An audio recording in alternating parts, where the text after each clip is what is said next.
Hello dear students, जय हिंद। मैं हूं विनोद दुबे और आप देख रहे हैं इट्स मैथ्स टाइम। उम्मीद करता हूं आप सब स्वस्थ होंगे, मस्त होंगे, पढ़ाई अच्छी चल रही होगी, बोर्ड एग्जाम की तैयारी भी चल रही होगी। आज हम लोग पढ़ने वाले हैं स्टैटिस्टिक्स में एक्सरसाइज 4.1 का क्वेश्चन नंबर 5। अब आप सोच रहे होंगे कि क्वेश्चन नंबर 5 को क्यों चूज किया गया है, तो आप ध्यान से देखोगे तो आपको समझ में आएगा। यहां तो मैंने पहले से ही कर रखा है, ठीक है, यहां पर हमने पहले से ही कर रखा है, लेकिन हम आपको अभी बता देते हैं कि यहां पर दिक्कत क्या थी। हमारा जो क्लास इंटरवल दिया गया था वो था 50, 52, ठीक है, 53, 55, ठीक है, 56, 58, ठीक है, 59, 61 और 62, 64 दिया गया था। यही हमारा क्वेश्चन है, आप देख सकते हैं एनसीईआरटी की बुक में। अब देखो यहां पर 52 है, यहां 53 है, यहां 55 है, यहां 56 है, यहां 58 है, यहां 59 है, यहां 61 है और 62 है। देखो भैया, जो इसका अपर लिमिट है इसकी लोअर लिमिट इससे मैच कर रहा है? नहीं कर रहा है। इसका या इसका या इसका या इसका या किसी का भी लोअर लिमिट जो है उसके पहले वाले के अपर लिमिट से मैच नहीं कर रहा है। तो ये बहुत समस्या की बात नहीं है, इसको हम मैच करा देते हैं। कैसे? अब देखो यहां अपर लिमिट ये है, लोअर लिमिट ये है, इनका जो डिफरेंस है, ठीक है, जो इनका डिफरेंस है वो कितना है? 1 है। कुछ नहीं करना है, 1 का कर दो हाफ, यानी मिल गया 0.5। 0.5 को लोअर लिमिट में से कर दो माइनस और अपर लिमिट में कर दो प्लस। ठीक, बस यही करना है। लोअर लिमिट में से क्या कर देना? माइनस, और अपर लिमिट में क्या कर देना है? प्लस, ताकि हमारा जो ये अपर लिमिट और लोअर लिमिट का डिफरेंस है वो खत्म हो जाए। अब देखो 49.5, 50 में से 0.5 घटाओगे क्या आएगा? 49.5, और 52 में जोड़ दोगे तो 52.5। इसी तरीके से हमने इन सब में कर दिया है। तो अब चलिए, इतनी चीज मिल गई, तो अब हम बात करते हैं कि हमें एक्स आई कैसे मिलेगा। तो एक्स आई के लिए हमने क्या कहा था? इन दोनों को जोड़ करके हाफ कर दो, चाहे इन दोनों को जोड़ करके हाफ कर दो, आएगा तो वही, क्योंकि गैपिंग सेम है। ठीक, तो यहां पर देखो क्या हो गया, 49.5, 52.5 हो जाएगा 102, और 102 का आधा हो जाएगा 51, ये हो जाएगा 54, ये हो जाएगा 57, ये हो जाएगा 60 और ये हो जाएगा 63। देखिए हमने सही किया है कि नहीं, देख लो। यहां पर 102/2 दैट इज 51, यहां 108/2 दैट इज 54, यहां पर देखो 114/2 57, यहां पर कितना है? 120/2 60, और यहां पर देखो 126/2 दैट इज 63। क्लियर? इतनी बात समझ में आ गई। अब डी आई कैसे आता है भैया? हम एज्यूम्ड मीन मान लेंगे इसको। अब सोचोगे सर इसी को क्यों? भैया इसको भी मान सकते हो, इसको भी मान सकते हो, इसको भी मान सकते हो, इसको भी मान सकते हो, लेकिन अब कॉमन सी बात है कि आपको मीन मानना है तो आप सेंट्रल वैल्यू कोई लोगे ना, बीच की वैल्यू लोगे। तो वही किया है मैंने, 2 ऊपर छोड़ दिया, 2 नीचे छोड़ दिया, बीच की वैल्यू ले लिया ए। क्या है? अब x i minus a, d i equal to क्या होता है? एक्स आई माइनस ए होता है। तो 54 माइनस ये हो गया -3, और ये हो गया -6, और यहां पर हो गया 0, क्योंकि हम इस वाले को 0 ले लेते हैं। 57 में से 57 घटाओगे क्या आएगा? 0 आएगा भैया। 60 आ गया, यहां पर क्या 3 आ गया, और यहां पर आ गया 6। क्लियर? क्लियर? इतनी बात समझ में आ गई। अब यहां पर कर दो 15 6 जा 90, क्या होता है? 90। 11 3 जा 33, यानी -330, यहां पर 0, यहां पर देखो 115 है, ये देखो 103 जा 300 और 15 3 जा 45, तो 345 हो गया। ठीक है, और यहाँ 25 6 जा, अब 25 4 जा क्या होता है 100, 25 5 जा 125, 6 जा 150 हो गया। आप क्या करोगे, अब मैं इसे मिटा दे रहा हूं, ये वाली बात आपको समझ में आ गई होगी। लोअर लिमिट अपर लिमिट का डिफरेंस जो है तो जो भी है, लेकिन पहले वाले के अपर लिमिट और दूसरे वाले के लोअर लिमिट, या दूसरे वाले के अपर लिमिट तीसरे वाले के लोअर लिमिट के डिफरेंस को सेम करने के लिए हम क्या करते हैं, पहले उनके बीच का डिफरेंस देख लेते हैं। क्या है 1 है, तो हम 1 का हाफ कर लेंगे और लोअर लिमिट में से माइनस कर देंगे और अपर लिमिट में प्लस कर देंगे, तो कुछ इस तरीके से रिजल्ट आ जाएगा। चलिए देखते हैं। अब हमें बताइए यहां पर माइनस क्या है, -90 -330 है। अब देखो 390 और 30 कितना हो गया 420 हो गया, यही आएगा। देख लो 0 9 और 3 12 और 3 1 4। यहां पर देखो 345 है 150 है, तो 3 1 4 50 और 45 हो गया तो 495 हो गया, यही होगा। कुछ अलग होगा नहीं, कुछ भी अलग नहीं होगा। अब देखो 495 में से 20 जाएगा तो आ जाएगा 75। क्या आ जाएगा 75 आएगा, यही लिख देंगे। Summation of f i d i equal to हो गया 75, और यहां समेशन ऑफ एफ आई और इक्वल टू है 400। कोई दिक्कत समस्या परेशानी यहां पर नहीं होनी चाहिए, ठीक है। चलिए अब हमने यहां पर एज्यूम्ड मीन मेथड ही क्यों लिया, क्योंकि हमें भैया कैलकुलेशन करना है कम, हमको ज्यादा कैलकुलेशन करने में दिक्कत हो जाती है। मान लो हम बहुत आलसी इंसान है। चलो तो यहां पर a की वैल्यू क्या है 57, summation of f i d आई की वैल्यू क्या है 75, और हमारा समेशन ऑफ एफ आई जो है वो है 400। ठीक, तो हम क्या जानते हैं, मीन इक्वल टू है एक्स बार इक्वल टू है a plus summation of f i d i upon क्या है समेशन ऑफ एफ आई। ठीक है, यही है, कुछ अलग है नहीं।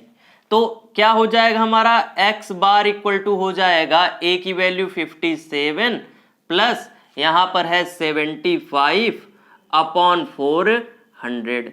अब आप जानते हो क्या है, 75 को डिवाइड कर लो 4 से, जो आए पॉइंट में लगा देना।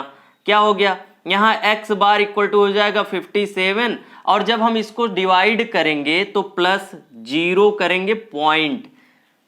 ठीक है, क्योंकि 2 नंबर ले लेंगे हम, 2 पॉइंट पे ले लेंगे। देखो 4 1 जा 4, ठीक है 3 बचा, और 4 8 जा क्या है 32, क्या बचा यहां पर 3 बचा, 4 7 जा हो गया 28। बस इससे ज्यादा दूर तक हम नहीं जाएंगे। देखो भैया क्या हो जाएगा, ये हो जाएगा x बार इक्वल टू 57.18, ये हमारा आंसर हो जाएगा। क्या हो जाएगा 57.18 जो है हमारा आंसर हो जाएगा। हमें कोई दिक्कत समस्या नहीं है। अगर हम 2 डिजिट तक लिखते हैं तो अगर तीसरे डिजिट को शामिल करते हैं तो 187 है, और ये 5 से ज्यादा है तो हम इसको क्या कर सकते हैं, इसका एक नंबर बढ़ा करके क्या कर सकते हैं, इसको 19 कर सकते हैं। कोई दिक्कत नहीं होगी, ये पॉइंट नहीं है भैया।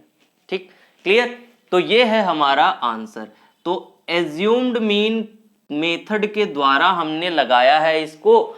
तो हम बताएंगे कि जो एवरेज नंबर ऑफ मैंगोज है किसी बॉक्स में वो कितना है 57.19 है। यहां तक कोई दिक्कत नहीं होनी चाहिए। अब हम आगे कोई 1-2 सवाल और कर लेते हैं, ठीक है।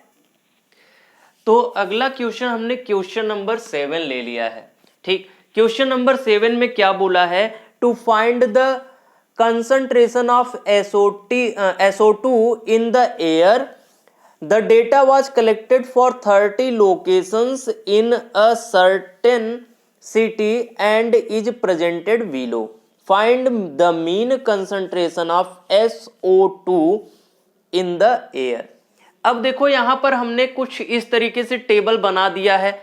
XI कैसे आता है मैं कई बार आपको बता चुका हूं। क्या करते हैं, इन दोनों को जोड़ करके हाफ कर देते हैं, यानी upper limit plus lower limit upon 2। तो इस तरीके से हमारा upper limit upon lower limit plus 2, upper limit plus lower limit upon 2 इस तरीके से कर देते हैं।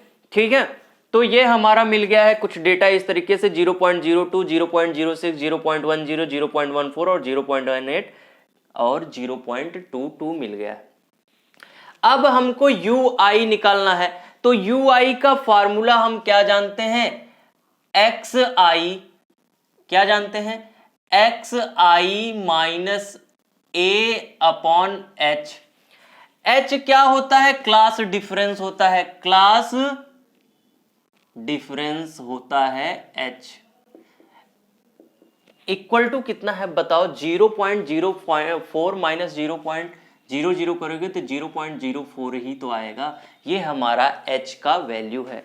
ठीक है, अब देख लीजिए यहां पर देखिए कैसे आएगा, XI माइनस A करिए, हम एज्यूम्ड मीन मान लेते हैं कुछ इस तरीके से, चाहे इसको मान लें चाहे इसको मान लें। चलिए हम इसको मान लेते हैं, क्या है ये A है।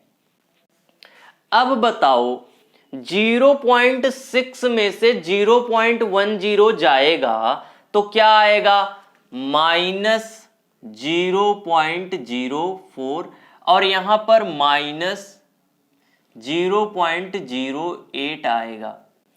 यहां पर क्या आएगा, 0 आएगा, यहां पर 0.04। ठीक है, क्या आएगा 0.04, 0.08 और 0.12 आएगा। क्या आएगा 0.12। कैसे, 0.22 माइनस 10, तो 2 में से 0 गया 2 और 2 में से 1 गया 1। कुछ इस तरीके से हमारा डेटा यहां पर मिल जाता है किसका, UI के बारे में। अब हमें क्या निकालना है, FIUI। क्या निकालना है, FIUI। अब देखो 4 8 जा 32, ठीक है, 0.32 माइनस में कैसे किए, क्योंकि हमको क्या करना है, इसमें मल्टीप्लाई करना है, 2 डिजिट पर लगाना है, क्या पॉइंट लगा दिया, 9 4 जा 36 माइनस 0.36 हो गया। यहां 9 0 जा 0, यहां पर 2 4 जा 08 यानी 0.08 हो गया। यहां 4 8 जा 32 है तो 0.32 हो गया और यहां 2 तो 0.24 हो गया। अब देखो यहां 24 और 08 तो यहां पर 32 हो गया, 32 हो गया, यहां 32 है ही, 0.32 प्लस 0.32 कितना हो जाएगा हमारा 0.64 हो जाएगा। क्या हो जाएगा 0.64 माइनस में। अब ये बताओ ये क्या है, 2 और 6 8 है और 3 3 क्या है 6 है, तो 0.68 हो गया। क्या हो गया 0.68 हो गया। तो यहां पर क्या आ गया माइनस 0.04, यहां पर क्या आ गया माइनस 0.04 आ गया। कोई दिक्कत समस्या तो यहां तक नहीं होनी चाहिए। अब देखो यहां पर हम देख लेते हैं क्या, 4 + 9 13, 9 22, 2 24, 4 28, 2 30, तो summation of FI equal to हो गया 30 और यहां पर समेसन ऑफ FIUI जो हो गया 0.04, वो भी किसमें माइनस में। ठीक है, अब हमें फार्मूला क्या रखना है, आप जानते हैं क्या होता है फार्मूला एज्यूम्ड मीन मेथड का, assumed mean method sorry step deviation method का, step deviation method, step deviation method. हम जानते हैं स्टेप डेविएशन मेथड का जो फार्मूला होता है वो होता है x बार इक्वल टू होता है a plus summation of FIUI upon summation of FI, ठीक है, इनटू होता है h। यही होता है फार्मूला। चलिए इसी फार्मूले में हम वैल्यू रख देते हैं। क्या रख देते हैं, value x bar equal to हो जाएगा, a की वैल्यू क्या ली है हमने 0.10, ठीक है, प्लस यहाँ पर समेशन ऑफ FIUI क्या है 0.04 है, क्या है 0.04 अपॉन 30, क्या है 30 है, इनटू जो है 0.04 है, ठीक है, यही हमारा वैल्यू रखा गया है। तो x बार इक्वल टू क्या हो जाएगा, हमारा हो जाएगा 0.10, यहां पर माइनस में रखनी है वैल्यू तो ये माइनस में रख दी हमने, प्लस माइनस माइनस हो गया, 0.04 इंटू 0.04 क्या हो जाएगा 0.16, क्या हो जाएगा 0.4 नंबर पे लगेगा 0.0016 हो जाएगा अपॉन 30 हो जाएगा, ठीक। अब देखो हमें बताओ यहाँ पर 0.0016 है, यहाँ पर 30 से डिवाइड करोगे तो क्या आएगा, बहुत कम वैल्यू आएगी, कितनी वैल्यू आएगी, लगभग हमारी पॉइंट में वैल्यू आएगी, ठीक है। तो जब हम इसको करेंगे तो हमारा आ जाएगा x बार इक्वल टू 0.099, ठीक है 0.099। अगर कोई दिक्कत है तो आप इसको करके देख सकते हैं, अगर सल्यूशन नहीं आता है तो आप कमेंट सेक्शन में हमें बता दीजिएगा, कुछ इतना ही आंसर आएगा, 987 करके आएगा, जिसको हम कर सकते हैं 99 लिख सकते हैं, ठीक। तो ये हो गया हमारा क्वेश्चन नंबर 7। हमने इसको इसलिए बताया कि इसमें पॉइंट में कुछ ज़्यादा ही दिया गया था, अगर हम नहीं देखते तो हो सकता था कि आप पॉइंट में गलती कर देते और आपका ये क्वेश्चन नहीं हो पाता। तो आज के सेशन में मुझे लगता है इतना काफ़ी है, हम लोग मिलेंगे अगले सेशन में। अब हम लोग पढ़ेंगे मीन पढ़ चुके हैं, अब हम लोग पढ़ेंगे मीडियन और उसके बाद पढ़ेंगे मोड। तो मीन के लिए हमको लगता है 4 क्वेश्चन काफ़ी हैं, 4-5 क्वेश्चन मैंने करवा दिए हैं। बाकी क्वेश्चंस अगर आपको नहीं आते हैं तो आप कमेंट सेक्शन में हमें ज़रूर भेजिएगा, हम उसे करके दिखाएंगे आपको। आज के लिए इतना काफ़ी है, thank you very much, have a good day.